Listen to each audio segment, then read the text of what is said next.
Ay, ba't ganyan? Iba yung ibang nito. Maliit. Maliit dito.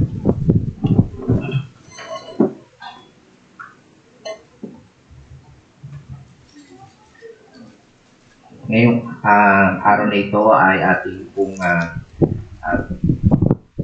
matatapos ang sa biyaya po ng Panginoon ang patungkol sa paksa na Submission to Civil Authority Part 4. Okay? So, kagaya po ng Monday ay isa sa mga tungkulin natin bilang mga citizen, mananampalataya na bumoto. Wala na yung aking tinta. Okay? So, sana po ay na-exercise po natin yon. At last Sunday din po yung nagloko yung ating mixer. Ginawa ko, sira pa rin. Kaya buti na lang sa ko, ano yung pwedeng gawin. Okay? So, naisip ko meron pala tayong amplifier. Pwede naman pala. Okay? So, natataranta ako minsan at gusto ko. So, sa biyaya ng Panginoon siguro nakabumili ako ng bagong mixer. Okay? So, kailangan po natin kasi dahil na-interrupt tayo, nasisira yung ating pangangaral, pagkanta. Ganado pa naman si Brother Jojo kanta, pangit naman yung ating mixer. So, minsan pangit na nga boses natin Anyway, sa biyaya po ng Panginoon ay mahalaga yung mensahe na ating napag-aaralan.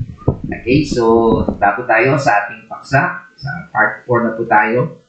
Submission to Authority, Part 4. At ito po nga ay makikita natin sa 1 Peter chapter 2, verse 13 to 17. Minsan po ay tayo tumayo at tayo ay paki-assist nga ito. Yung monitor medyo maliit, hindi ko mabasa.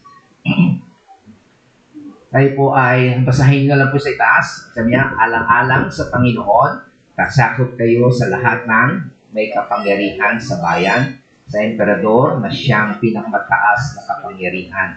At sa mga gobernador na isinugo niya upang magparusa sa mga gumagawa ng masama at magparangal sa gumagawa ng mabuti.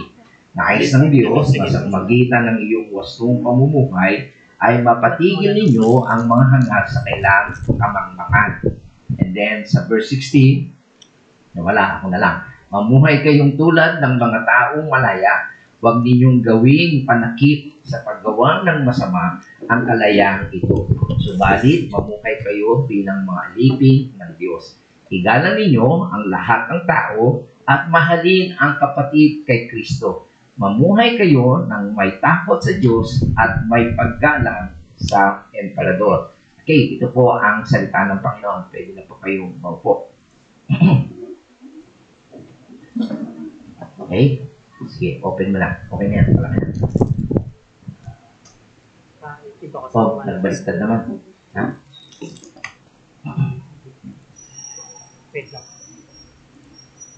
Okay. Bilang review, ay meron po tayong tatlong kategorya para sa ating mga Kristiyano ay dapat ma-define sa mundo nito. At yung nga po sa verse 11 to 12, kung meron tayong Bible, makikita nyo po dyan na tayo po ay mga alien o mga dayuhan. Sabihin, hindi po ito ang ating permanenteng tahanan. Tayo po ay citizen of heaven. Okay? So, panandalian lang po ang ating pag-stay dito sa mundo na ito. Okay? So, meron po tayong mataas na ika nga ay kategorya o standard ng pamumuhay. At ngayon, tinatalakay din po nga natin verse 13 to 17 tungkol sa pagiging citizen ng ating bansa. Okay? Saan man kayo? Australia man kayo, US man kayo, sa Afghanistan o sa China. Okay? Kung ikaw ay Kristiyano, kinakailangan ay maging mabuti kang mamamayan. Hindi mo po pwede sabihin, Christian, na ako, heaven citizen ako, wala na ako susundin. Ang susundin ko na lang batas ng Diyos. Okay? Hindi po yon. Kaya makikita nyo po dyan, napakaganda po kung a-analyze nyo. So, bagamat sinabi nga ni Pedro na tayo ay Christian na alien na, okay? Pero isinunod ka agad niya na pagiging citizen. Okay? Hindi po pwede yung ika nga ay hindi na tayo susunod sa batas ng ating bansa at yung ating pinag-aralan. And then, sa susunod na linggo, ay tatalakayin po naman natin ang tungkol sa pagiging servant, Christian servant. Ibig sabihin, naghahanap buhay po tayo, pumapasok tayo, anong dapat makita sa atin pag tayo ay nagtatrabaho. Okay? Kaya napakaganda no? Very practical, kumbaga, para sa isang mamamayan. Okay? And then, dito makikita natin, as Christian citizen, meron pong ika nga ay tungkulin tayo. Una nga, sa verse 13, ano yung pinag-uutos sa atin? Submit yourself. Okay? At tandaan natin yung background na ito, sila ay nasa ilalim ng Roman. Okay? Kumbaga para sa atin ay bihira naman panahon ng Hapon. No? Siguro dada ko, diba? Ang Hapon, di ba? Iba yung namamahala sa atin. Diba? So, ganoon din ang bansang Israel. Okay? No, at that time, sila ay nasa sakop ng Roman Empire. Okay? Pero ang sinabi pa rin ni Pedro, pinapersecute na siya, magsabit pa rin. Okay? Pangalawa, bakit? Hindi naman Kristiyano yun. Ang motibo kasi natin ay dahil for the Lord's sake. Sinusunod natin sila dahil iyon ang inuutos ng Panginoon. Okay? So, yun po yun. So, gusto nating i-obey ang Panginoon bilang kasing testimony yun. Kasi kung paano ang Panginoon inimitate, di ba?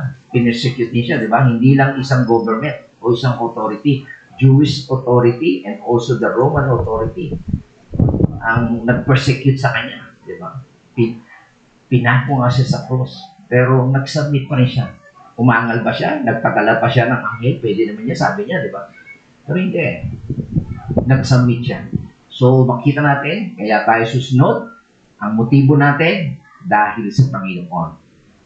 Pinakita niya tayo ng halimbawa, at gayon din, napaparangalan natin siya. Kasi napapakita yung testimony natin. And then last week, ay tinalaki natin yung extent. Hanggang sino? O, ang ating susundin, yung bang kapartido natin, yung mababait lang, o yung mga ika nga ay nagbibigay ng ayuda. Hindi, sabi dito, to every human institution. Okay? So, lahat po yan, mula barangay, okay, hanggang sa Pangulo ng Pilipinas, susundin po natin mga pulis, mga hukom. Okay? So, yan po yun ang ating tinalakay. Kaya sabi diyan sa verse 13, alang-alang sa Panginoon, pasakop kayo, kanino? Sa lahat. Hindi selective, hindi optional, hindi sa lahat. Okay? Na may kapangyarihan sa bayan. So, yan po yung institusyon na itinalaga ng Diyos para sa ganoon ay magkaroon ng maintain order sa society. Kasi kung walang police, walang judge, walang magsasaayos ng batas, gulo na lang. Diba? Sa traffic siguro. Kung walang mga stoplight, kanya-kanya tayo, baka magbanggaan. Yung nga lang mga road rage, di ba? Walang bigaya, nagkanoon, barila na agad. Di ba? Kung napapanood kayo yung Wild Wild West. Lahat sila may baril. May kabayo. Barilan doon, di ba? Walang, gano'n yung walang batas. Di ba? So, kaya po merong civil authority ay para ma-maintain po yung sistema, ayusan, and also para pamuhay tayo ng mapayapa sa daigdig nito. Okay? I hope na ma-appreciate po natin. And then sa verse 14, kaya sabi niya, binigay po ng Diyos sa atin ang civil government dahil sa isang purpose. At sabi nga po dyan, ay isinugo niya upang magparusa sa mga gumagawa ng masama, okay? At magparangal sa gumagawa ng mabuti. So gusto ko lang pong bigyan ng emphasis ito. Okay? Sa lahat po ng gobyerno, ang primary function po nila ay magparusa sa gumagawa ng masama. Alam natin, lahat sabi ng Biblia ay maksalanan. Okay? Nagkakanya-kanya. Okay? Kaya kung ang gobyerno inilagay ng Diyos para parusahan yung mga masasama. Okay? At gumagawa ng kalokohan. At napansin natin ang karamihan sa ngayon, tumatapang yung masama dahil kapag nakapag-drugs na sila. Kaya kinakailangan meron talagang war on drugs. Okay? Hindi lang dito sa bansa natin, kundi sa buong mundo. Kaya napakahalaga po, isa sa mga dapat gawin ng gobyerno ay labanan yan. Okay? At parusahan. And then also, yung gumagawa ng mabuti ay dapat parangalan. Tama? So, yan po ang makita natin na sinasabi nga role ng police. Gusto ko lang bigyan ng emphasis again, yung tabak. Okay? Binigyan sila ng tabak, ng sword, para pamalo? Batuta ba yan? Hindi. Sinabi sa Biblia, sword. Ibig sabihin, nakakapatay. Kaya kapag masama ka, may tendency na pwede kang mamatay. Lumabang ka sa police, lumabang ka sa authority, mayroon silang kapangyarihan. Binigyan sila ng Diyos ng kapangyarihan to punish the evildoer. So, ang gobyerno po, trabaho po yan ng gobyerno. Okay? Hindi pwede ng vigilantes. Okay? Gaya ng pong pinag-aralan natin last time. Okay? Kaya sinabi mata sa mata, ngipin sa ngipin. Okay? Hindi po paghihiganti ang itinuturo ng Panginoon yun. Ang itinuturo po ng Panginoon yun, ang gobyerno ang dapat sumingil sa iyo. Ano ba, ninakawan ka, pinatay ang kamag-anak mo, ang gobyerno ang uusig sa kanila at magpakarusa, hindi ka. Okay? Kaya din sinakita niyo si Pedro, sabi ang gumamit ng tabak ay mamamatay din sa tabak. So sinasabi ng Panginoon nyo, yung capital punishment, kapag namuhay ka, ginamit mo yung tabak, okay? Ang gobyerno, sinasabi ng Panginoon, ako magpapadala sa iyo sa gobyerno para ikaw ay litisin din. Right? So yun po ang makikita natin, trabaho po talaga yan ng gobyerno. Okay? Kaya hindi nyo po pwedeng alisin yan. Kaya napakahalaga yan kasi nga pag walang peace and order, walang pupuntang mga turista, walang investment, di ba? Kung kayo merong kung kayo may mga grocery, lagi na lang may ninanakawan, sinisira, di ba? Pag may kaguluhan, at pag napapanood kayo sa Amerika, riot, di ba? Winawasak yung Kung hindi paparusahan ko, walang pulis, walang otorya, anong mangyayari sa inyo? Magpatutuloy ba kayo? Wala, di ba? Yan, napakahalaga po talaga yan. Okay? So, I hope na makita po natin, pagparin natin ng ating gobyerno ay gampanan ito. Okay? Sapagkat sila ang binigyan ng tungkulin, hindi ang tao. Kaya ang mangyayari, nakakaroon ng rebellion, kung ayaw nila, kaya na dumating yung, hindi natin ginajustify yung ginagawa ng mga NPA, mga terorista, dahil galit nga sila sa gobyerno. Okay? Mali rin po yun. Okay? And then, ano pa yung ginagawa ng sabi nga natin, gumagawa ka ng mabuti ay pararangalan kanila. Ito ang nakakalungkot. Okay? Hindi na po ginagawa ng mga pamahalaan natin. Siguro ang nabibigyan yung mga sundalo, lumabas sa gera, nanalo, di ba? O merong operasyon, matiklo nila yung ganito na drugs, okay, pinaparangalan sila. Okay? O kaya naman ay sabihin natin nagkagulo, may riot, dadating ang pulis. Pero pumunta ka sa simbahan, walang pupunta pulis. Walang pupunta. Di ba? Pag gumawa ka ng kabutihan, wala. Hindi ka i-recognize ng gobyerno. Okay?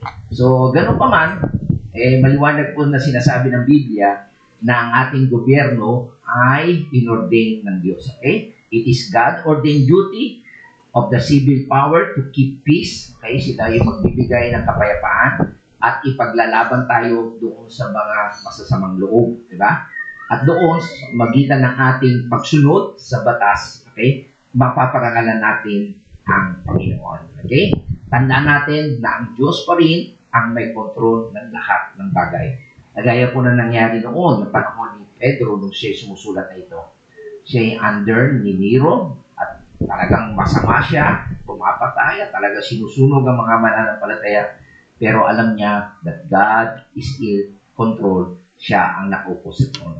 Siya ang in charge. Okay? Kaya, bakit pinag-uutos ng Panginoon sa atin na sumunod? Kasi as a Christian, okay, it is a command. And also, ang ating motibo ay for the Lord's sake at hanggang saan?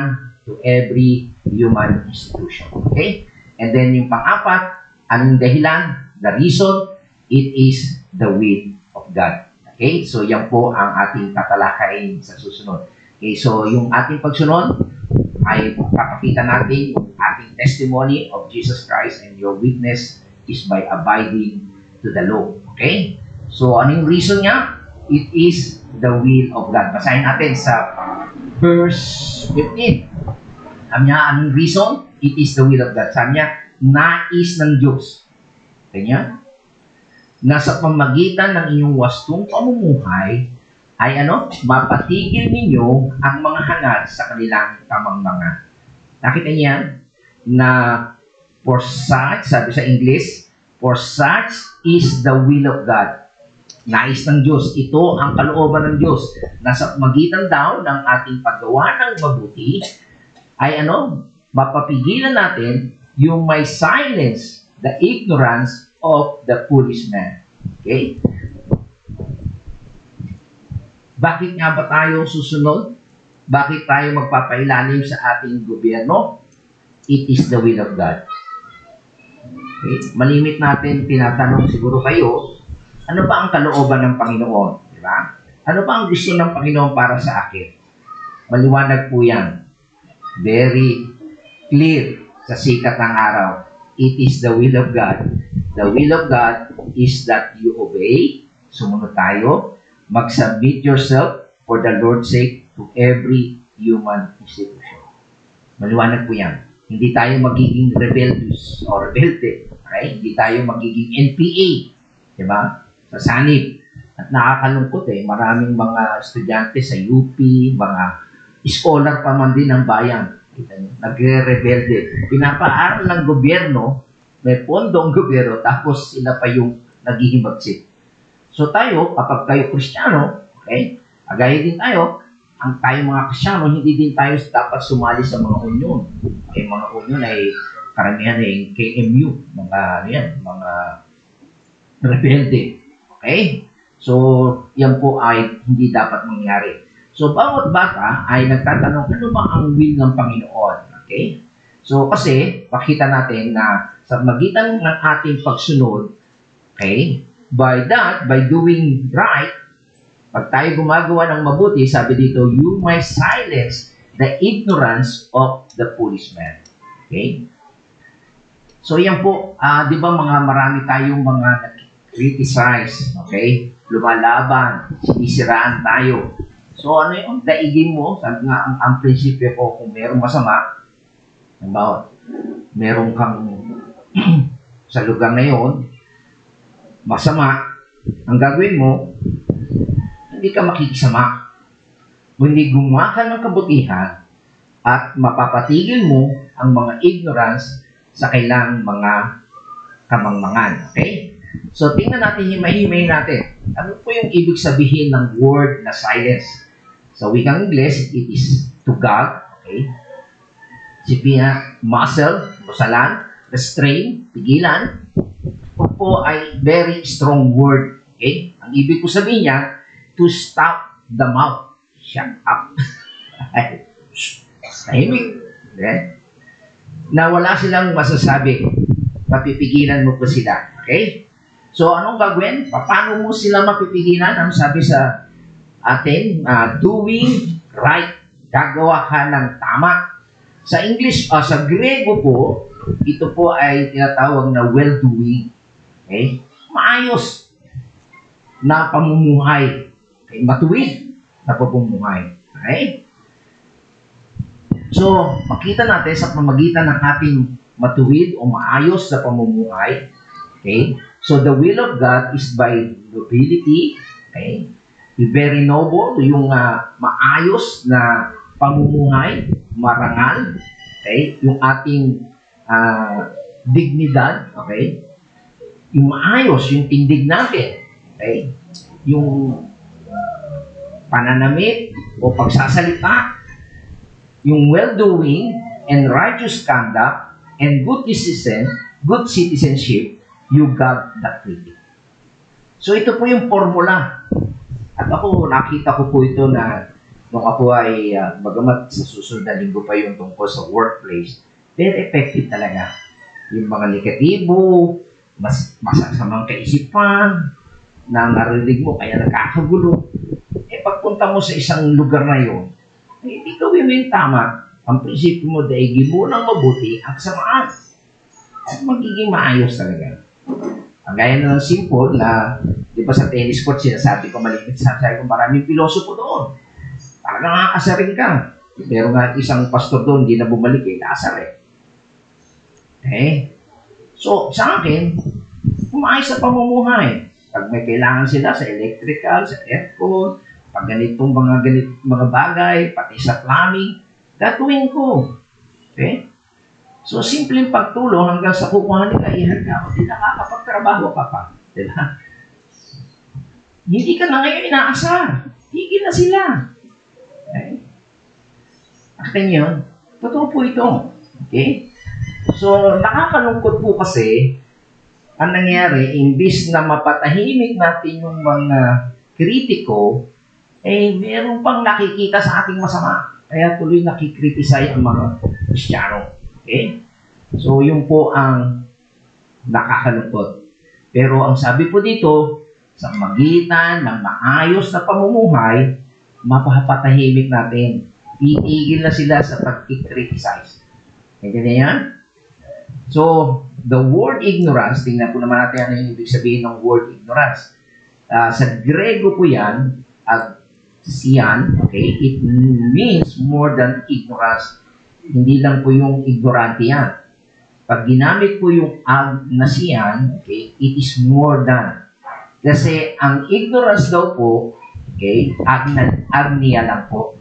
Simply means lack of knowledge, kulang sa kalaman. Pero ginamit nga po yung word na agnasian means willful. Talagang gusto nila, hostile rejection of the truth. So, hindi lang yung kulang sila sa kalaman. Hindi lang sila B-O-B-O. Okay, wala alam. Kundi talagang mapakasatog. Gagalitin ka, ayaw nila talaga. Kaya baliwala yung magsalta ka, aasarin ka lang lang. Very willful sila.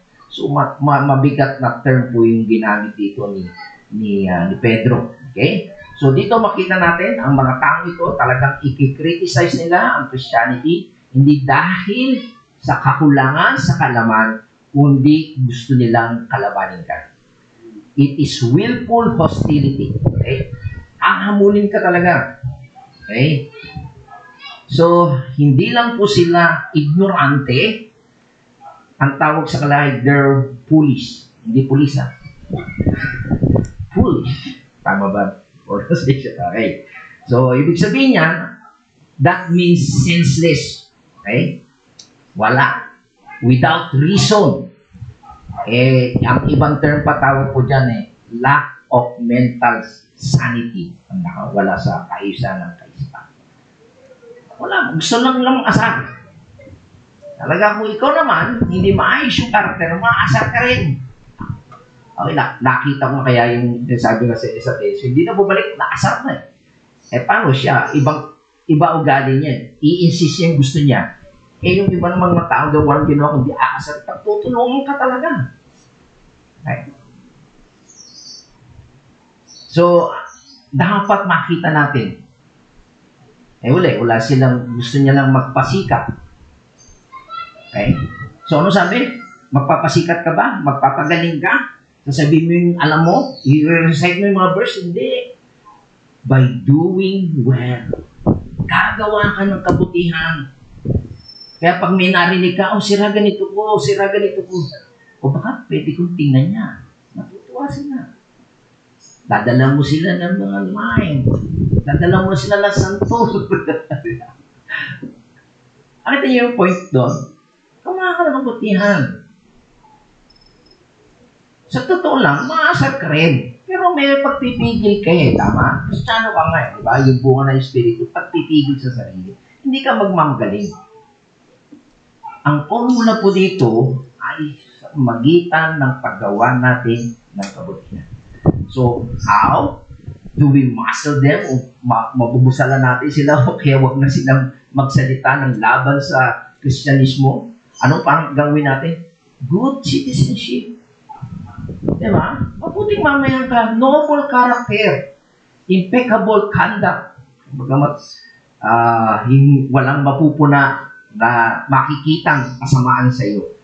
Yung matagumpay na pamumuhay. Yan ang dapat makita sa atin.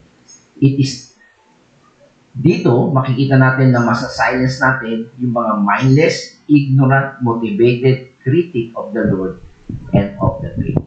Sa magitan nito, tingnan nyo ang napakagandang halimbawa na sinabi ni Pedro, it silence the mindless, ignorantly motivated critic of the Lord and of the faith. Okay, so ano formula? Good citizenship, noble character, impeccable conduct, and virtuous life. Kaya tingnan natin yung sample na inayon ni Pablo kay Tito. Okay? Si Tito ay nandoon sa isang paganong lugar. Ano yung paalala niya? Sabi niya ni Pablo kay Tito, sabi niya, kalalahanan mo ang mga kapatid na magpasakop sa mga pinuno at may kapangyarihan. Kita nyo? Kung ano yung turo ni Pedro, yun din ang turo ni Pablo kay Tito. Ano sabi? Sundin ang mga ito at laging maging handa saan? Sa paggawa ng mabuti. Hindi ka magiging rebelde. Hindi gumawa ka ng mabuti. Okay? Tapos sabi dito sa verse 2, pagbawanan mo silang magsalita na masasama laban kanino man. Pigilan mo yung pagiging marites. Okay? O chismoso. O masasamang vlogger. Okay? Alisin mo yan. At sabi, ano dapat mong gawin? Turuan mo silang maging mahinahon. Okay? At magalang sa lahat ng mga tao. Okay? Magalang. Sad to say, yan po nakikita natin ngayon sa social media, sa television, awayan. Okay? Tingnan sabi sa inyo, politika. Okay? Labanan. Dapat ang gobyerno, ginagampanan nila ang tungkol nila, parusahan ang masama at pangarangalan ng mabuti. Hindi labanan sila. Dahil para lang sa kapangyarihan at sa pera. Okay? Pero ano panalahan sa mga mananampalataya? Magpasakop sa mga pinuno at may kapangyarihan. Sundin ang lagi ito at laging handa saan? Sa paggawa ng kabutihan. Okay? So kung sila kulang sa paggawa ng kabutihan, tayo gumawa ng kabutihan. Lalo na sa ating mga kapwa mananampalataya yung ganda. Sabi dito, sa susunod, sa verse 3, pinalalahanan sila. Sabi, bakit? Noong una, tayo yung mga hangal. Di ba? Tatanda yung mga kritiko, hangal. Dahil hindi ganun yung sabi ni Pablo, hangal ka rin. Hangal ka rin. At kaya ni Saulo, naalala niyo si Saulo? Di ba? Kasabwat siya sa pagpatay kay Stephen. Tama? Pero makikita niyo si Stephen, yung makikita natin mapakaganda nito. Na dahil sa napakagandang testimonya ni Stephen hanggang sa siya'y mamatay. At nakita natin na si Pablo si Saulo pa, pangalan niya ng araw, ay kasang-ayon sa pagpatay kay Stephen. At parang kulang pa sa kanya yun. Humingi pa nga siya ng permiso para persecute ang mga Kristiyano. Tama? Nangabayo siya. Putang Damascus. Tama? Pero makikita natin na yung kapangyarihan ng Diyos ay kumilos sa kanya. At dati, siya ay hangal din, pero ngayon siya ay nanampalataya. Nakita niyo po ba yan? Dahil sa magandang ipinakita ni Esteban, na-convert yung isang hangal na katulad ni Saulo na naging si Pablo.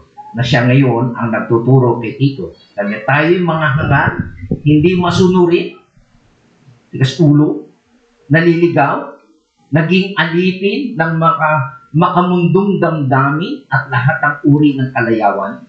Naghari sa atin ang masamang isipan at pakiinggit. Tayo'y kinapotan ng iba. Anong ginawa natin pag napotan ng iba? Kinapotan din natin sila. Gantihan lang, di ba? Tama. Pero ano sabi? Ngunit nang mahayag sa atin ang kabutihan at pag-ibig ng Diyos na ating tagapagligtas, ano sabi? Iniligtas niya tayo hindi dahil sa ating mabubuting gawa, kundi dahil sa kanyang habag sa atin. Tayo ipinanganak na muli sa magitan ng tubig at tayo rin ay binago ng Espiritu. So dito pinapakita po sa atin na ang gandang ugali. Dati, masama rin tayo. Pero dahil sa habag ng Diyos, binago niya tayo. Kaya yun ang dapat ipakita natin sa mundo, sa ating lugar. bilang mamayan na Kristyano. Okay? So, ito ang pamamaraan para ika nga ay mapagilan natin ang mga tao sa pagkikriticize o paglaban sa Kristyanismo. Makita yung pagkakaiba. Hindi tayo pareho. Ayun mo, nagalit sila, napuot sila, mapupuot ba rin tayo? Diba? Sabi dito, hindi dapat. Okay? So, magitan yan, you must muscle them by uncontentious, gentle, gracious, obedient, compliant character. Okay? So, yan po ang dapat na makita sa atin. Okay? Na hindi po tayo mahilig sa away. Okay? Hindi nagpapatalo. Kundi mahinahon tayo, mapagbiyaya, masunurin, and compliant character na sumusunod lagi sa sinasabi ng Panginoon. Kaya makikita ninyo na ito ang mga katangian na sinasabi ni Pablo sa mga magiging elder ng church. Tingnan nyo. Ano sabi diyan?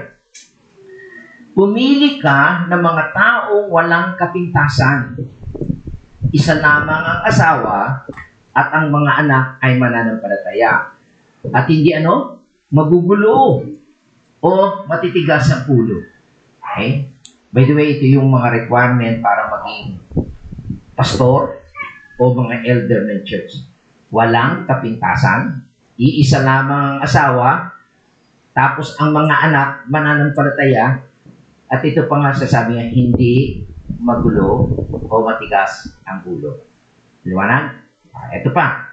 Ano pa sabi sa Titus 1:6? Sabi niya, kung ang sino man ay walang kapintasan, asawa ng isang babae lamang, na may mga anak na nagsisisampalataya, na hindi maisusumbong sa pagliligalig o suwaid. So, sa English po yung pagliligalig, yung accused of riot or unruly. So, ito po yung mga katangian. Naalala ko tuloy yung isa sa mga nakasama ko noon ng kabataan. Magkapatid pa lang sila sa basketball, nag-aaway na sila. Tapos, pag may nakita pa siyang iba na iba sa kanyang kaisipan, matanda, naaway pa. Pero naging pastor, pero hindi pala siya qualified. Graduate na naman po siya. Wala na po siya. Okay? Nakita ko na napakataas. Kung ikaw ay isang mananampalataya, okay? Hindi ka dapat rebellious, magulo, unruly. Ano pa sabi dito sa Titus at Timothy 1:3-7. Bukod dito, kailangan siya'y may mabuting patutuo. Saan? Sa paningin ng mga hindi sumasampalataya. Hindi lang po sa loob ng church, maging sa mga kapitbahay sa kanyang hindi kasama sa church o hindi mananampalataya. Bakit? Upang hindi siya mapintasan at hindi mahulog sa bitag ng diablo. Kita niyo? So, mataas po ang standard natin bilang mga mananampalataya. Okay? So, maganda po yung ating testimony even sa mga unbeliever, sa mga kapitbahay na. Liwanag? So, yan po ang reason kung bakit tayo magsasubmit. It is the will of God. Liwanag? Dakpo tayo sa huli. Unay, the command, the motive, the extent, the reason, it is the will of God. Ito, pang-5. Napakaganda po ito. Yung the attitude. Okay? Ano po yung attitude? Ito yung act as free men. Okay? Sabi diyan sa ating verse 16, sabi po sa verse 16, mamuhay kayong tulad ng mga taong malaya. Huwag ninyong gawin panakip sa paggawa ng masama ang kalayaan ito. Subalit mamuhay kayo bilang mga alipin ng Diyos. Okay? Sa wikang Ingles, sabi niya, act as free men, but do not use your freedom as a covering for evil, but use it as a bondslave of God. Okay? So, yan po maliwanag na Tayo daw po ay mamuhay, o sa wikang Ingles ay, act as free men. So, ibig sabihin po niya, you are free from the world. Malaya na po tayo sa sanlibutan, the world system. Malaya po tayo from Satan. Hindi na po tayo alipin ni Satanas. You're not earthbound, papunta lang sa impyerno, kundi ikaw ay pinalaya na ni Kristo. Yan po ang ibig sabihin niyan. So, yan po ang dapat makita mo sa sarili mo. Hindi ka na alipin o hindi ka natakot. Okay? Sunod-sunuran na sa gusto ni Satanas o sa hilig ng iyong laman, kundi ikaw ay malaya na. Tayo po ay malaya. Okay? You are free. You've been free by redemption. Okay? Tayo po ay pinalaya dahil sa redemption. At yan po ay makikita natin sa 1 Peter chapter 18 and 19. Paano tayo naging malaya? Redeemed with the precious blood of Christ. Sabi niya sa verse 18, alam niyo kung ano ang ipinantubo sa inyo sa walang kabuluhang pamumuhay na inyong minana sa inyong mga magulang. Ang ipinantubo sa inyo ay hindi ang mga bagay na nasisira, nauubos tulad ng ginto o pilak, kundi sa magitan ng mahalagang dugo ni Kristo. Siya ang korderong walang batik at walang kapintasan. Noong panahon po kasi noon, alam natin na mayroong slave, di ba? Para ka makalaya, ay binabayaran ka, tinutubos ka. Okay? May pantubos. So, ang ginagamit nila noon ay pilak o ginto. Okay? Pero sabi dito, hindi daw pilak o ginto ang ipinantubos sa atin. Kundi ano? Ang mahalagang dugo ng Panginoon. So, tayo po ay tinubos ng Panginoon. Okay? So, hindi tayo tinubos kay Satanas, kundi tayo ay tinubos ng Diyos sa galit. Tinubos ni Kristo tayo sa galit ng Diyos. Paparusahan tayo kasi ng Diyos. So, para mawala yung galit ng Diyos, ipinambayad niya ang kanyang sarili. Okay? Siya yung propitiation na tinasabi natin, di ba? Pinag-aralan natin yung pampalubag loob, pampapawi, pampahalis ng galit ng Diyos. Okay? Pero, nakalaya rin tayo kasi dati noon, sunod-sunod tayo kay Satanas kung ano yung gusto natin. Okay? Pero, ang sabi dito, don't let liberty easily become license. Oh, malaya na pala ako eh. Pwede na akong gumawa ng gusto ko. Hindi na ako alipin. Di ba? Mali po yun. Ang sinasabi po dito, ang idea po dito, ay naglalagay ka ng belo. Naglalagay ka ng maskara. Sinasabi mong Kristiyano ka, pero pala, meron kang lihim. Ito yung mga mapagpanggap. So, huwag kang maglagay ng maskara o freedom para lang i-cover ang mga bagay na ginagawa mong masama. Yan po nakakalungkot. Yan po yung pumupunta sa church ngayon at yan po sumisira sa Kristyanismo na sinasabi lang, born again sila, naglalagay sila ng maskara, pero born again. Diba? Nauso yun. Sino ba yung artista niya? Born again na raw siya, tapos nag-bold ulit. Diba? O sinasabi mong Kristiyano ka, pero ang lumalabas sa bibig mo, masama. Okay? So, sad to say. Ngayon sabi natin, kapag ikaw ay Kristiyano, lalo na kung ikaw ay pastor, huwag kang pumasok sa politika. Mababahiran ka lang at nakakalungkot yung isang sa Manila, talo siya. Diba? Kung ano yung mga pipsasabi niya sa telebisyon, kala niya matuwid yun. Pero ang tao, ayaw din yun. Mga hindi pa mananampalataya. Kasi hindi maganda. Nahalong napupulaan ng Kristyanismo. Marami pong ganyan. Nagmamaskara tayo. Pero meron ka palang masamang hangarin. Okay? So, ang Christian freedom po, in other words, is never to be used to cover ungodly license. Okay? Ungodly license is violating the law of God. Hindi ka po pwede. Okay? So, hindi mo pwedeng i-cover yan. Sapagkat lalabas at lalabas, halimbawa, kung talagang nagpapanggap ka lang, lalabas yung paghihiganti mo, magagalit ka, meron kang bitterness, hostility, and disobedience. Okay? Kasi ang salita pong ibig sa Grego, ikakia. Okay? It means baseness. Okay? So, yan po ang makikita natin na talagang ito po ang pinag-uugatan. Sorry. So, wag po natin isipin, dahil na tayo ay malaya, ay pwede na tayo maglagay ng maskara ng Christian freedom. Free in Christ, not bound to the world, live any way you want, that's nothing but a mask of evil. Okay? So, hindi po pwede sabi kung Kristiyano ka, gagawin mo na yung gusto mong gawin. Anyway, Christian ako. And sad to say, yung iba narinig ko na, ay, Christian na yan, kasi tumanggap na yan. Kahit nagsasyabu, nakulong, Christian na yan.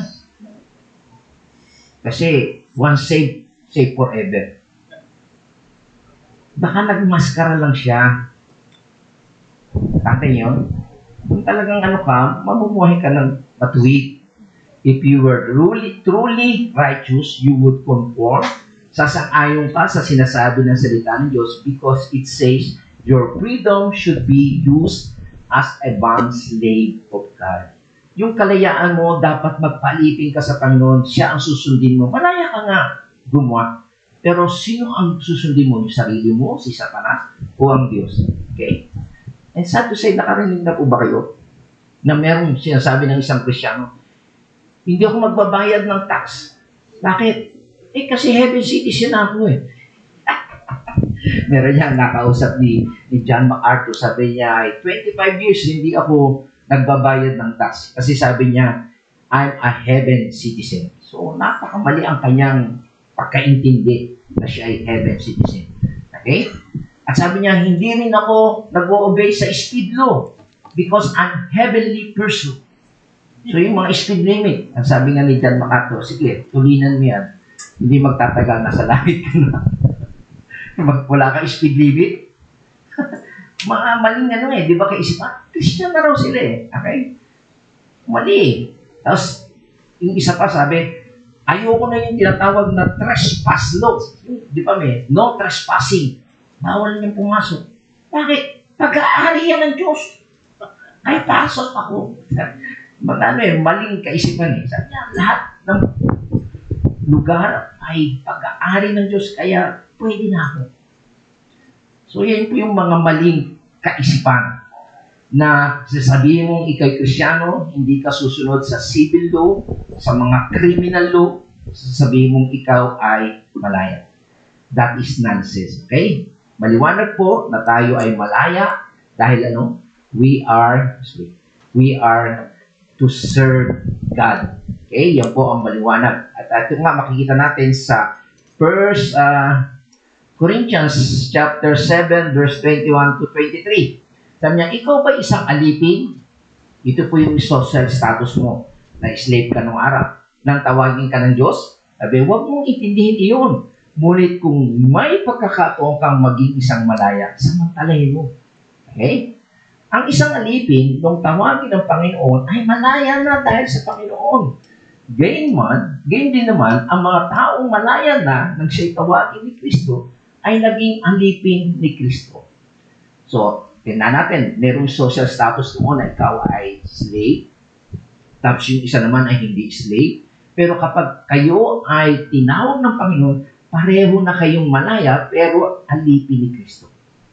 Malaya ka, in a sense na binayaran ng Diyos ang iyong kasalanan, hindi ka na mananagot sa Diyos, pero hindi mo gagawing license yun na ikaw pupunta sa langit para gawin na yung gusto mo. Kundi susundin mo na si Kristo. Maliwanag po, yung pong sinasabi na ibig sabihin ng alipin ni Kristo. Malaking halaga ang ipinantubo sa iyo ng Diyos, kaya huwag kang paalipin sa mga tao. Maliwanag? So, ang talagang amo mo na ngayon ang Panginoon. Okay? And then, ano pa sinabi sa Romans 6:22? Ngunit ngayon, pinalaya na kayo mula sa kasalanan at naging alipin na ng Diyos. Ang natamo ninyo ay isang buhay na banal at ang ibinunga nito ay buhay na walang hanggan. Kaya Pinalaya natin. Ano kabayaran ng kasalanan? Kamatayan. Parusang walang hanggan sa impyerno. Pero makikita natin na tayo ay binigyan ng buhay na walang hanggan. Kaya bilang pasasalamat sa Panginoon, pasalamatan natin nagtubo sa atin. Di ba? Yung gumawa ng paraan para makalaya tayo. And then sa Galatians chapter 5 verse 13, ang sabi niya, mga kapatid, tinawag kayo upang maging malaya. Ngunit huwag naman ninyong gamitin ang iyong kalayaan upang masunod ang hilig ng laman. Kundi maglingkod kayo sa isa't isa sa diwa ng pag-ibig. Okay? So, ito po ang isa sa mga panawagan na tayo nga ay malaya, pero wag naman natin gamitin ang ating kalayaan upang masunod ang hilig ng laman. Kundi maglingkod kayo sa isa't isa sa diwa ng pag-ibig. So, yun po ang nakakalungkot na minsan may mga pastor na dahil sa kapabayaan, malaya nga sila, pero nahuhulog sa tukso. Diba? At marami pong nangyayari ganyan. Kaya huwag natin gamitin. Sasabihin mo, Christian na ako. At yung nga yung iba napapansin nyo yung ibang mga napanood ko yun alimutan ko isang politiko. Okay? Nakasuhan siya ng mga rapist, ng mga bata. Pero ang laki ng kanyang santo. Di ba? Nagpapanggap siya. O si Chavit Bernal, pangalan na, Sikso. Di ba? So, mga religyoso sila. Ginagamit nila yung nagmamaskara sila. Di ba? Pagmat, hindi naman talaga totoong Kristyano. Ang punto ko, baka ikaw, pastor, ginagamit mo pulpito, pag ikaw nagsasalita, nakakatra ka. Huwag mong gamitin yung kalayaan mo na yun. Yun yung sinasabi dito. Para gamitin sa kalayawan at masunod ang Panginoon. Kundi ano dapat gawin mo? Maglingkod kayo sa isa sa diwa ng pag-ibig. Okay? So, I hope na makita natin. So, ang punto po dito, the point is, ang ating citizenship in heaven, okay?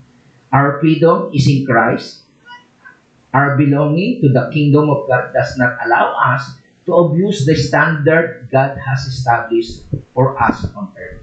Okay? So, maliwanag po talaga yan na tayo ay citizen ng langit. Malaya tayo, pinalaya tayo ni Kristo. Ang lahat ng ating pag-aari dito ay to the kingdom of God, pero hindi natin pwedeng abusuhin yung standard na ibinigay ng Diyos dito sa langit, sa lupa. Ibig sabihin, kung yan pag-aari niya, hindi mo pwedeng tayuan ng bayan. Hindi mo pwedeng gamitin yan. Hindi mo pwedeng sabihin, pag-aari ng Diyos na makapangyarihan yan, ang aking hindi pwede. Sundin mo pa rin ang standard na itinalaga ng Diyos. Diba? Meron mga tayo sa register of this, o yung mga bureau plans, o something ganun. Diba? So, wag natin abusuin yun.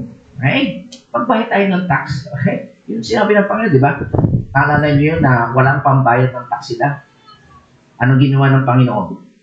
Pedro, mangisda ka. Kita nyo yung isda nakakuha ng perkulas o yung pambayad nyo. So, nag-against pa sila kasi kinakasuhan sila eh. Hindi ata nagbabayad ng tax. Kasi, kapag ikaw nga anak ng hari, hindi ka na magta-tax. Ibig sabihin, ikaw nga anak ng Diyos. Yun yung taguris kanila eh. Pero bilang mga Christian citizen, nagbayad ka. Ang kay Caesar ay para kay Caesar. Ang sa Diyos ay para sa Diyos. Liwanag, nire-recognize yan. Kinikilala ng Panginoon ang civil authority. Okay? Huwag mong abusuhin. Huwag mong kuhanin ng property ng iba. Okay? So, hindi natin gagamitin ang ating license to cover the evil na meron tayo. So, kapag ganoon ang nangyari, na ang isang tao ay laging masawahi sa ibinigay ng Diyos sa kanya, ay ibig lang sabihin yun ay nagmamaskara lang po siya. Okay? At kino-cover niya po yung heart of disobedience niya. Okay? Ang isang rebellious person always claiming freedom in Christ is using that to cover his desires for sin. Tandaan natin, we have freedom, pero tayo ay bond slave of God. Ito po ang tamang freedom. Okay? And lastly, okay, dito tayo sa ating pang-anim. Yung una nga ay command na magsabi tayo. Ano yung pangalawa, motivation para sa Panginoon. Pangatlo, sa lahat ng extent is to every human institution. Pang-apat, aning dahilan, kasi ito ang kalooban ng Panginoon. Ano yung dapat na maging attitude natin? Mamuhay tayo as free men na pinalaya ng Panginoon. At ito yung pang-anim, the application. Okay? Dito makita natin yung apat na dimension ng ating buhay bilang mga tao o bilang mga mamamayan. Tingnan nyo, napakaganda po ng application nito. Okay? Sa verse 17. Una, ano yung unang-una application? Igalang ninyo ang lahat ng tao. Pangalawa, mahalin ang mga kapatid kay Kristo. Pangatlo, mamuhay kayong may takot sa Diyos. At pang-apat, may paggalang sa emperador. Okay? So, diyan makikita natin, isinam up niya sa verse 17. Very simple. Okay? Una, honor all men, love the brotherhood, fear God, honor the king. Okay? So, ito pong makikita natin ang tinatawag na citizenship theology. Yung apat na dimension ng ating buhay. Okay? Ano yung unahin natin? Isa-isa? Lagyan natin isa-isa. Okay? That is your citizen theology. 4 dimensions of life. Okay? Number 1, honor all men. Naintindihan nyo ba yun? Honor all men. Lahat ng tao. Ibig sabihin, the widest general humanitarian sphere na papaloob, kinakailangan daw i-honor po natin sila. Bakit? Kasi lahat po ng tao ay kinreate the image of God. To some degree, they are due to some honor universally. Okay? Sapagkat daw po ay nilikha ng Diyos ang tao na sa kanyang wangis. Kaya sa isang degree ay kinakailangan ay i-honor natin sila. Bagamat nung panahon na yon sa Roman Empire ay meron tinatawag na slave. Alam niyo po ba sa Roman Empire kapag ikaw slave, ang trato nila non-person with no right. Wala kang karapatan. Hindi ka pwede bumoto, wala ka. Alipin ka lang, sunod-sunuran ka lang. Pero makikita natin dito, kung ikaw ay Kristiyano, hindi iyon ang panuntunan. Okay? Hindi natin dapat tratuhin yung alipin na ganoon, kundi sila ay mayroong karapatan.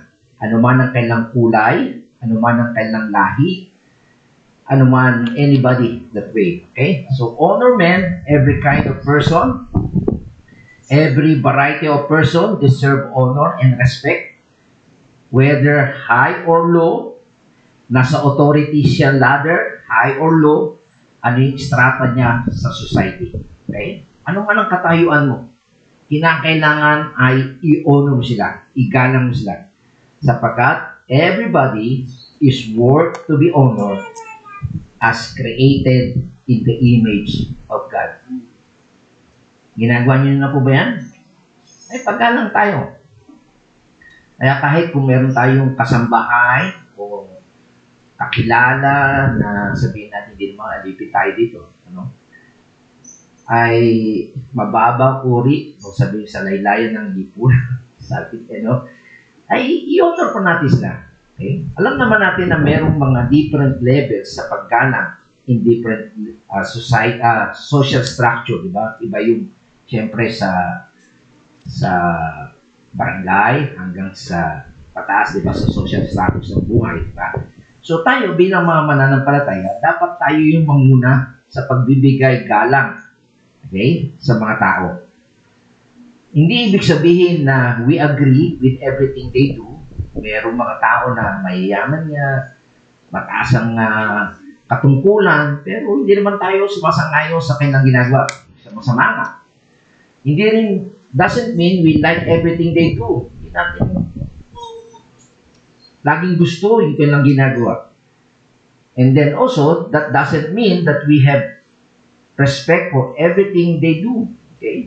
Respetuhin natin kailang mga ginagawa. Pero bilang mga mananampalataya, we want to show that we have a proper respect for that person is the creations of God. Ngayon, sasabihin nyo, bakit yun ang ginawa niya? Wala tayong magagawa doon, kundi sinasabihin natin na ito ay kanyang choice yun, pero ang dapat natin gawin is to honor men. Naalala ko yung kanyang kiwento ko sa inyo nung ako'y nasa dating church namin. May mga matatanda na ibang kailang pananampalataya. Ang dahilan, hindi nila alam ang kanilang doktrina. O bagal lumaki lang sila, kung ano yung narinig nila, yun lang na sinusunod. Matatapang pa sila. Pero ang yung lingkod, nakakita na po ng doktrina, kaya napakahalaga po ng statement of faith, doctrine. And sad to say, merong isang pastor sabi niya sa akin, patingin nga yan, retired na yung pastor hindi niya nabasa yung statement of faith. Tapos meron din isang elder doon, sabi, patingin niya, kakagulo-gulo sila. Kasi sila faith plus work. And nakalagay po sa Bible, sa Ephesians chapter, it is by grace through faith. Kita niyo. And sad to say, merong isang kabataan na tama yung kanyang paniniwala, pero binabastos niya yung mga matatanda. Sabi ko sa kanya, ikalang mo yan. Maliman sila, pero nauna sila sa atin.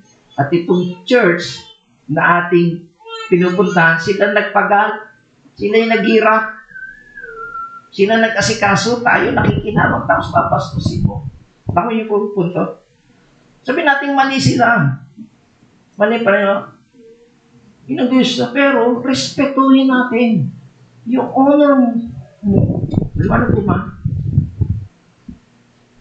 Kaya isa po yun sa mga katangian ng pagiging elder o naging pastor. Sa to say, naging pastor pa siya.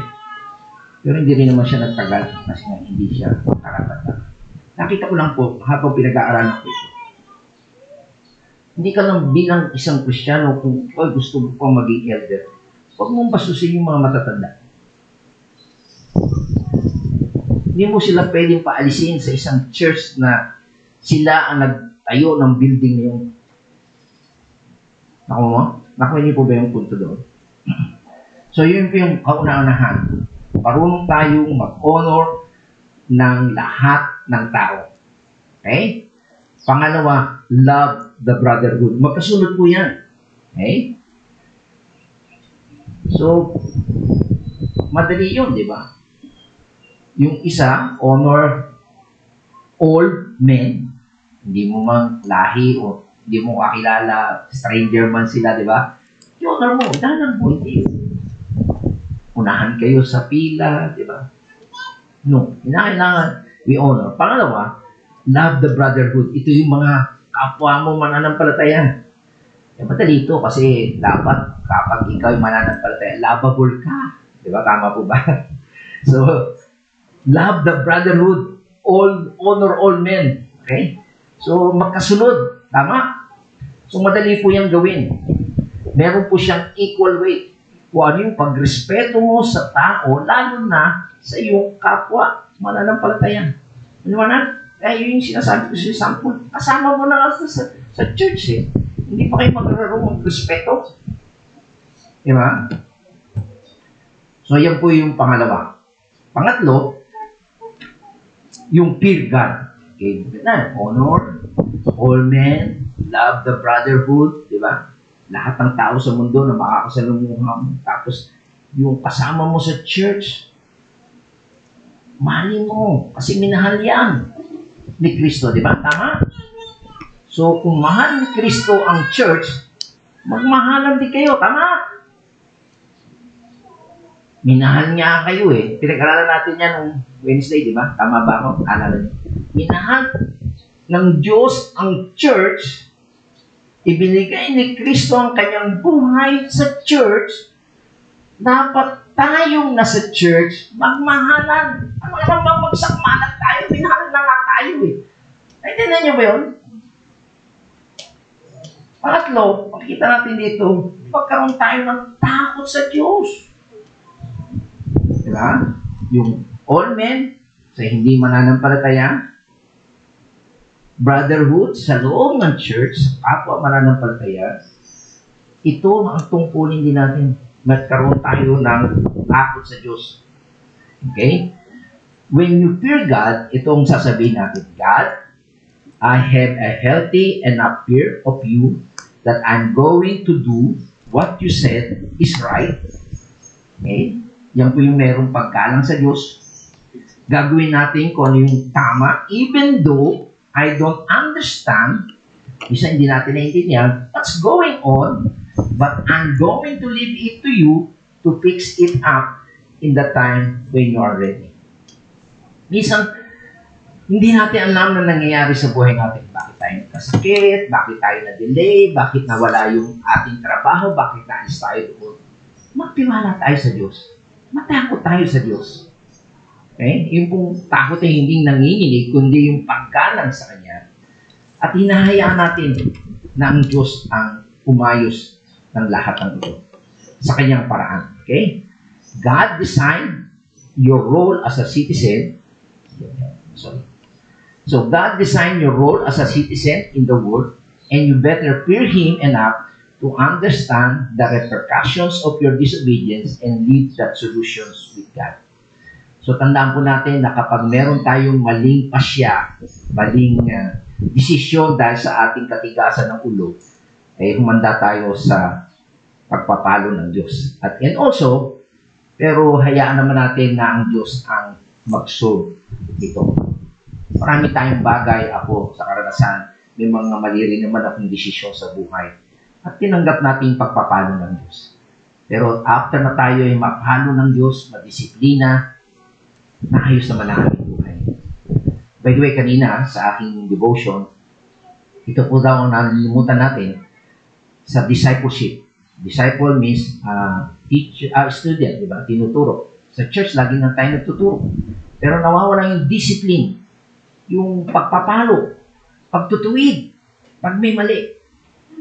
Ganyan din po talaga ang ating Ama. Pag may mali tayo at may mali kang ginawa, ay handa kang magpatuwid sa Panginoon.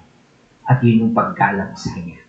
Diba na? Kung yung mga tatay o magulang, pag kayo tinutuwid, sabi, pag hindi ka rin tinuwid, hindi ka mahal. Pero ang kanyang mahal, itinutuwid niya. Kaya yun yung sinasabi na magkaroon tayo ng takot sa Diyos. Okay? And then, pangapat pala, honor the king. Okay? So, ang ganda, no? So, all men, sa church, brotherhood, sa Diyos, siyang pinakamataas na authority, and also, yung nanunungkulan sa atin, honor the king. Ito yung showing respect for whatever the ruling, reigning source of authority. Kasi nga, iba-iba, di ba? Tayo, democratic, may parliament, may, di ba, aristocratic, di ba? Monarchy, anuman ang authority na mamayani sa iyong bansa, i-honor natin. Okay? Sa atin, hindi king. Di ba? May presidente, mayroong vice president, hanggang sa barangay, may mga police, di ba? I-honor po natin siya. Okay? At kung babalik tayo uli sa verse 13, sabi niya, alang-alang sa Panginoon, ano uli? Pasakop kayo sa lahat ng may kapangyarihan sa bayan, sa emperador, na siyang pinakamataas na kapangyarihan. Okay? Maliwanag po yan. And then sa Old Testament, napakaganda rin po, sabi niya, ano pa yun? Anak, sabi niya, igalang at sundin mo si Yahweh. Di ba? Kanina, fear God, di ba? Tama. Igalang mo at sundin si Yahweh. Ano sumunod? Gayon din ang hari. Sabihin yung nanunungkulan sa inyo, sundin mo rin. Hindi pwedeng susunod ka sa Diyos tapos hindi mo susundin yung civil authority. Mali. Okay? Huwag mo silang suwayin ang sino mang sa kanila. Okay? Both of them, sapagkat bigla na lang kayong mapapahamak. Hindi ka ba natatakot sa pinsalang magagawa nila sa iyo? Kita niyo yun? Yung word na nila. Sino yung nila? Ang Diyos at ang hari. Pag sinuway ka, sa wikang Ingles, meron po dyan na, do not associate with those who are given to change. Yung pong given to change, ito po yung mga rebelde. Huwag kang sumama sa mga rebelde, sa mga FPA, sa mga naghihimagsik sa gobyerno. Bakit? Kaya matakot ka. Pwede kang bigyan ng pisa. Okay? So, maliwanag po yan, Okay? So, na talagang kapag ikaw ay sumama sa mga naghihimagsik sa Diyos at sa gobyerno, matakot ka sa Diyos at matakot ka sa hari. Paparusahan ka niya. Sabi, darating sapagkat bigla na lang kayong mapapahamak. Kaya sabi, hindi ka ba natatakot sa pinsalang magagawa nila sa iyo? Di ba? Dapat ang taong gumagawa ng masama, matakot. Tama? Pero kung hindi ka gumagawa ng masama, hindi ka dapat matakot. Tama? Nakalagay mo sa Biblia. Pero sana, ngayon natin ito nga, dapat makita natin, ulitin natin, yung function ng authority, parusahan ang gumagawa ng masama. Okay? Kaya tayo bilang mga mananampalataya, hindi tayo rebellious. Hindi tayo matigas ng ulo. Hindi tayo mga pasaway. Di ba? Kundi sumusunod tayo sa Diyos, sumusunod din tayo sa civil authority. Aliwanag po ba? So, lastly, ito yung apat na dimension ng ating buhay. Honor all men, love the brotherhood, fear God, honor the King. Ito po yung aplikasyon of principle of citizenship. Ang tawag po ni John Arthur dito ay evangelistic citizenship. Tingnan nyo kung ganyan ang inyong buhay. Makaka-attract kayo. Mawiwin nyo yung tao para sa Panginoon. Tama? Kapag marunong kayo gumalang sa iba. Minamahal yung mga kapatid, may takot ka sa Diyos, hindi ka magluloko, hindi ka mga-abuso. Sinusunod mo ang batas o standard ng lipunan. I tell you, mas gugustuhin ka ng tao. Okay? So, itong aking panalangin, may God help us to be that kind of citizenship. Tutuwa lang po ako na isasabi na sa inyo sa tennis, bagamat gusto ko physically, sabi niya sa Bible, may pakinabang ang pag-exercise, pero mas malaki ang spiritual. Diba? So, alam nila na ako'y pastor, nagdidebetahin ka niya. Pastor, may tanong-tanong.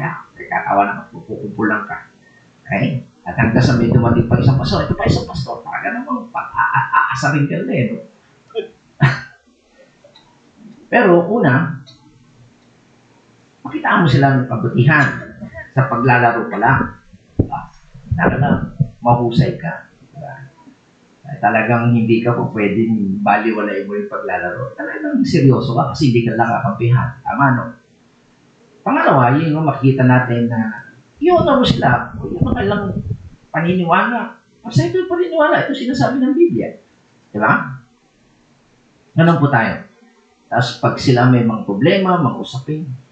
Kasi maraming kontratista doon, marami silang magaganda bahay nila. Ang may mga problema sila. So, papasok ako, tutulong ako, hanggang sa, gano'n lang pala yun, Pastor. Nakapagkabit tayo ng CCTV, mga electric, aircon. So, ito na kahapon, may ginawa kami. Tapos narinig ng isa, Pastor, meron din mo ba? Kailangan, kataon to, lumalaki. Di ba? Yun ang gusto kong makita po natin. Saan man tayo pumunta sa larangan ng paligsahan, sa susunod na linggo ay pag-aaral natin sa workplace natin, dapat namumuhay tayong bilang mabuting mamamayan. At dahil sa ating pamumuhay na ganoon, ay mawiwin natin ang tao tungkol para sa Panginoon. Nawa ay maging hamon po ito sa ating mga kapatid. Hindi yung pipintasan tayo at lalong dadami ang makikitang puna sa atin. Bagkos ay makita ang well-doing, mabubuting bagay, sabi sa verse 15, para to silence the critic. Diba? At maaari, sa habag ng Panginoon, sila rin ay mawin natin sa ating pananampalataya. Tayo po ay manalangin. Salamat po, Panginoon, sa iyong biyaya ng iyong mga salita. At tunay nga na napakadakila ng iyong biyaya sa amin na kami ay iniligtas mo at binigyan ng bagong buhay at inayos mo ang aming buhay sa iyong harapan. At gayon din, Panginoon, ay tinuruan mo po kami kung paano kami mabubuhay ng maayos sa daigdig na iyong pinagkalagyan sa amin. Ay dalangin po namin kung may mga bagay na mali kaming ginagawa, malalong napipintasan ang aming simbahan o pananampalataya, Panginoon, patawarin mo po kami. Bagkos ay linisin mo kami at maging masunurin sa iyo, Panginoon. Magampanan po namin ang bagay na yung tinuturo sa amin na marunong kaming gumalang sa lahat ng tao. Ganyan din ay mahalin namin ang mga kapwa namin mananampalataya. Magkaroon kami ng takot sa iyo at sundin namin ang aming civil authority. And Lord, we thank you so much sa mga salitang ito na nagbibigay sa amin ng kalakasan at pribileyo na magamit mo para sa kaligtasan din ng iyong kinhabagan o yung mga pinili. Ito po, Panginoon, ang aming samo at dalangin. Salamat sa pangalan ng aming Panginoon Jesus. Amen at amen. Purihin po natin ang Diyos.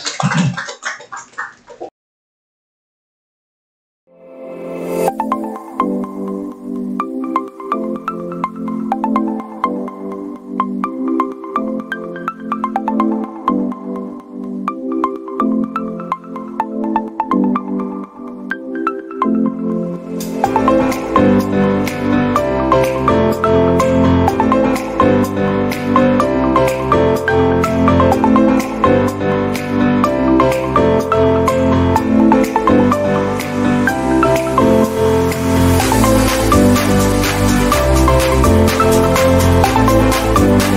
back.